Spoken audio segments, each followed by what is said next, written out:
ಚಿತ್ರಕಥೆ ಮತ್ತು ಸಂಭಾಷಣೆ ಬರೆಯೋದಕ್ಕೆ ನಾನು ರಾಜ್ಕುಮಾರ್ ಅವರ ಮನೆಯಲ್ಲಿ ರೆಗ್ಯುಲರ್ ಆಗಿ ಡಿಸ್ಕಷನಿಗೆ ಹೋಗ್ತಾ ಇದ್ದೆ. ನಾಗಾಭರಣ ನಿರ್ದೇಶನದ ಚಿತ್ರ ಐ ಥಿಂಕ್ 2004 ಆಗಿರಬೇಕು. ಆಗ ನಾನು ಕವಿ ಕೂಡ ಕನ್ನಡದಲ್ಲಿ ಪುಸ್ತಕ ಎಲ್ಲ ಬರೆದಿದ್ದೀನಿ ಅಂತೆಲ್ಲ ರಾಜ್ಕುಮಾರ್ ಅವರಿಗೆ ಗೊತ್ತಾಯಿತು, ಮತ್ತು ಅವರ ತಮ್ಮ ವರದರಾಜ್ ಅವ್ರಿಗೆ ಗೊತ್ತಾಯಿತು. ಸೊ ರಾಜ್ಕುಮಾರ್ ಎದುರಿಗೇ ನಮ್ಮ ಚಟುವಟಿಕೆಗಳು ನಡೀತಾ ಇದ್ವು, ಡಿಸ್ಕಷನ್ಸ್ ಎಲ್ಲ.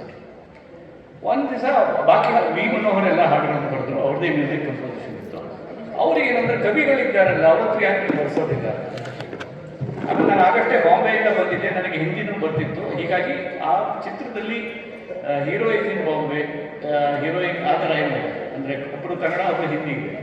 ಸೊ ನನಗೆ ಹಿಂದಿನೂ ಬರ್ತಿದ್ದರಿಂದ ಎರಡೂ ಸೇರಿದೆ. ಓ ಆಚಾರ್ಯ ಹಾಡು, ನೆಕ್ಸ್ಟ್ ಲೈನ್ ಕನ್ನಡ, ಮತ್ತೊಂದು ನೆಕ್ಸ್ಟ್ ಆ ಥರ, ಅದನ್ನು ನೀವೇ ಬರೀರಿ ಅಂತ ನಾನು ಬರೆದೆ. ಅವ್ರಿಗೆ ಇಷ್ಟ ಆಯಿತು. ಬಟ್ ನನಗದು ಅವ್ರಿಗೆ ಇಷ್ಟ ಆಗುತ್ತೆ, ಮತ್ತು ಆ ಹಾಡು ಕೂಡ ಜನರಿಗೆ ಅಷ್ಟು ಇಷ್ಟ ಆಗುತ್ತೆ ಅಂತ ಗೊತ್ತಿರಲಿಲ್ಲ. ಸೊ ಅದಂತ ಲಾಟ್ರಿ ಸಿಕ್ಕಿದಂಗೆ ಇತ್ತು ಒಂದು. ಸೊ ದಟ್ ವಾಸ್ ದ ಇದು, ಅಂದರೆ ಅದು ನಾನು ಅಲ್ಲಿ ಹೋಗಿದ್ದು ಹಾಡು ಬರೆಯೋದಕ್ಕೆ ಅಲ್ವಲ್ಲ, ಚಿತ್ರಕಥೆ ಸಂಭಾಷಣೆ ಬರೆಯೋಕ್ಕೆ ಹೋಗಿತ್ತು.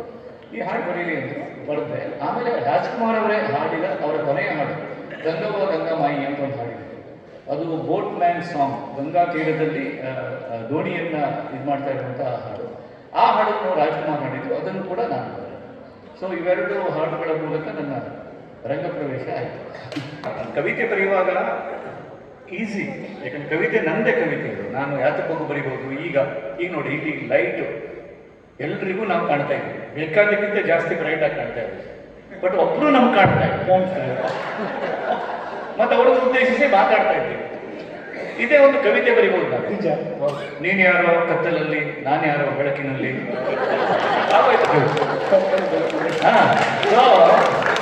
ಅದಕ್ಕೆ ಬೇರೆ ಬೇರೆ ಅರ್ಥಗಳು, ಬೇರೆ ಬೇರೆ ಜನಕ್ಕೆ. ಆದರೆ ಸಿನಿಮಾ ಹಾಡು ಅದು ಡಿಫ್ರೆಂಟ್ ಆದ ಕೌಶಲ ಬಿಡ್ತದೆ. ಯಾಕಂದ್ರೆ ಪ್ರೀ ಕಂಪೋಸ್ಡ್ ಟ್ಯೂನ್, ಮೊದಲೇ ಅವರು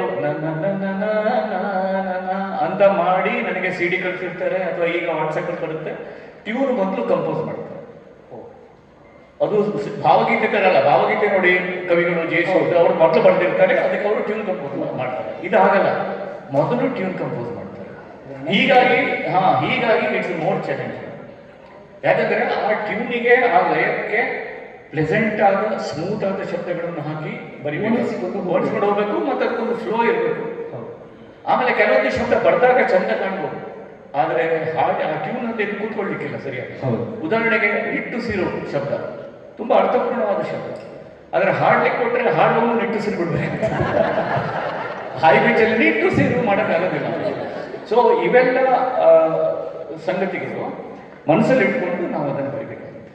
ಇನ್ನೊಂದು ಚಾಲೆಂಜ್ ಏನಪ್ಪ ಅಂತಂದ್ರೆ, ಎಲ್ಲ ಹಾಡು ಪ್ರೀತಿ ಮೇಲೆ ಹೊಸದೇನು ಹೇಳೋದು ಸರ್ ಅಲ್ವಾ?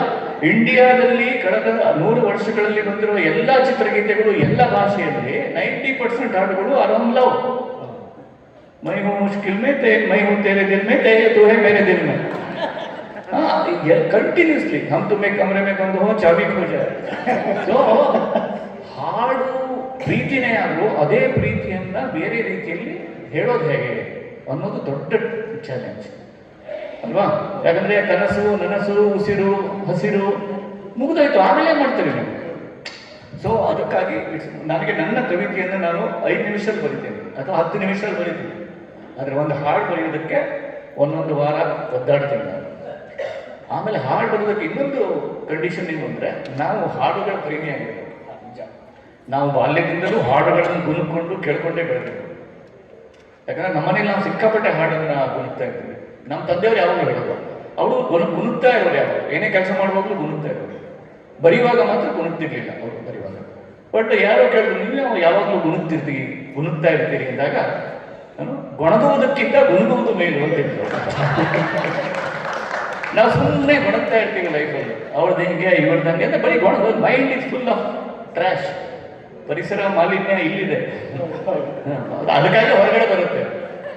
ಸೊ ಈ ಅಂತರಗಳು, ಜಾತಿ, ಮತ, ಧರ್ಮ, ಪ್ರಭೇದಗಳು, ಉಚ್ಚ ನೀಚ, ದುಡ್ಡು, ಅದು ಇದು, ಅಯ್ಯೋ ಅಂದರೆ ನಾವು ತಲೆಯನ್ನು ಒಂದು ಗೊಬ್ಬರದ ಗುಂಡಿ ಮಾಡ್ಕೊಂಡಿದ್ದೀವಿ. ಅದರಿಂದಲೇ ನಮ್ಮ ಸಂತೋಷ ಬರುತ್ತೆ, ಅದರಿಂದಲೇ ನಮ್ಮ ಅಸಮಾಧಾನ ಬರುತ್ತೆ. ನೀವು ಗುಣಗ್ತಾ ಇದ್ದರೆ ಅಲ್ಲದಕ್ಕೆ ಜಾಗ ಇದೆ. ಅದಕ್ಕಾಗಿ ನಮಗೆ ಹಾಡಿನ ಪ್ರೀತಿ ಇದ್ದರೆ ಹಾಡು ಬರೆಯೋಕ್ಕೆ ಅನುಕೂಲ ಆಗುತ್ತೆ. ಎಷ್ಟು ಹೇಳಿ ನನ್ನ ಗುನುಗುವಿಕೆಯನ್ನು ಮುಗಿಸುತ್ತೇನೆ. ಸರ್, ಒಂದು ಪ್ರಶ್ನೆ ಕೇಳ್ತೀನಿ, ತಪ್ಪು ತಿಳ್ಕೊಬೇಡಿ ಅಂತ. ಏನಪ್ಪ ಅಂತ ಕೇಳಿದೆ. ಸರ್, ನಿಮ್ದು ಲವ್ ಫೇಲ್ಯೂರಾ ಸರ್ ಅಂತ ಕೇಳಿದೆ. ನನಗೆ ಇವನಿಗೆ ಏನು ಹೇಳಬೇಕು ಅಂತ ಗೊತ್ತಿಲ್ಲ. ಆ ಯೋಗರಾಜ್ ಭಟ್ರು ಒಂದು ಒಳ್ಳೆ ಆನ್ಸರ್ ಕೊಟ್ಟರು. ಹೌದಪ್ಪ, ಅವ್ರದ್ದು ಲವ್ ಫೇಲ್ಯೂರು, ಲವ್ ಮಾಡಿದವ್ರನ್ನೇ ಮದುವೆ ಆಗಿಬಿಟ್ರು ಅಂತ.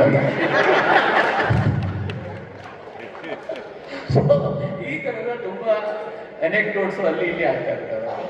ಸೊ ಅದೊಂದು ಅದು ಸಜೀವ ಸಂಬಂಧ ಜನರ ಜೊತೆ. ಹಾಡುಗಳು ಅದು ಇಂಡಿಯಾ ದೇಶದ ಚಿತ್ರಗಳ ಹೆಗ್ಗಳಿಕೆ ಇದು. ಯಾಕಂದ್ರೆ ಬಾಕಿ ವೆಸ್ಟರ್ನ್ ಫಿಲ್ಮ್ಸ್ ಅಲ್ಲಿ ಮ್ಯೂಸಿಕಲ್ಸ್ ಅಂತಾನೆ ಬೇರೆ ಇರ್ತದೆ.